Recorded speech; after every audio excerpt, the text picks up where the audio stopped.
كل ما يصيب المسلم خير، سواء كان أزعجه أم لم يزعجه، كل شيء يصيبك في الدنيا خير. أنت خلقت للجنة، واضح؟ وأحيانا الله عز وجل يرسل عليك البلايا لتنعم بها في الآخرة. لهذا أعطيك مثال، يعني كمثال بسيط، الكلام الذي يؤذيك في الدنيا، أعيد، الكلام الذي يؤذيك في الدنيا، والله فلان قال عنك كذا، فلان قال عنك، فلانة قالت كذا، الكلام الذي يؤذيك هذا في الدنيا هو الذي سيسعدك في الآخرة، واضح؟ المصائب التي أصابتك في صحتك وأذك، هذه المصائب ستسعدك في الآخرة.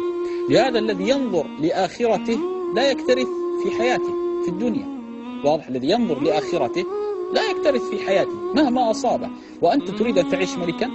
يا أخي حتى الملوك تصيبهم النوائب إن لم يصبه فقر.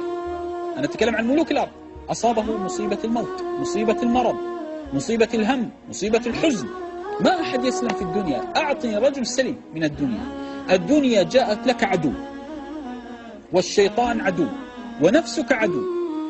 هؤلاء الثلاثة، بل إن من الإنس عدو، شياطين الإنس يريدون أن يصدونك عن الحياة الآخرة. لهذا أنت لا تظن أن الدنيا ستسلم فيها، بالعكس، أكثر الناس وثوقا في الدنيا أكثرهم الدنيا له غدر.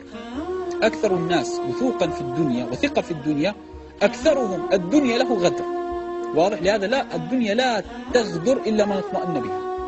لهذا ما أصابك من مصيبة فالله عز وجل شانه سيكافئك عليها، فاصبر واحتسب. بارك الله.